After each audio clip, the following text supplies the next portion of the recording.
Paul Revere rode alone. That's a lie. April 18, 1775. The British are coming! Paul Revere mounts his horse and rides through the night, shouting a warning. That's the poem. That's the legend. That's not what happened. First, Revere didn't shout, "The British are coming." Most colonists still consider themselves British. He would have whispered. And he wasn't alone.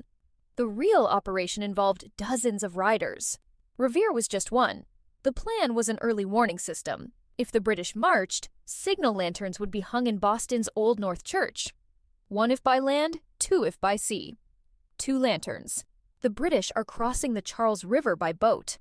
Revere saw the signal. He crossed the river, but another rider, William Dawes, had already left Boston by land.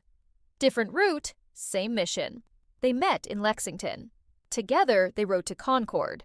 A third man, Dr. Samuel Prescott, joined them. He was the only one who made it to Concord. Revere was captured by British patrols. Dawes was thrown from his horse and walked back. Prescott jumped a stone wall, escaped through the woods, and delivered the warning. So why do we only remember Revere? Because Henry Wadsworth Longfellow wrote a poem in 1861, Paul Revere's Ride. It needed a hero. One hero. Longfellow picked Revere. The poem went viral, 1860s style. Schools taught it, statues were built. The other writers faded into footnotes. But here's what Revere actually did that night. He organized the intelligence network. He knew who to warn. He knew the routes. He was the coordinator, not just a rider.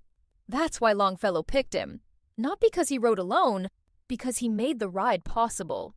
The real midnight ride was a team effort. Dawes, Prescott, and dozens of unnamed messengers. They didn't shout warnings. They knocked on doors. They whispered. And they saved the revolution.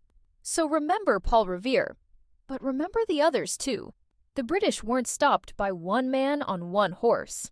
They were stopped by a network. The poem lied. The history is better.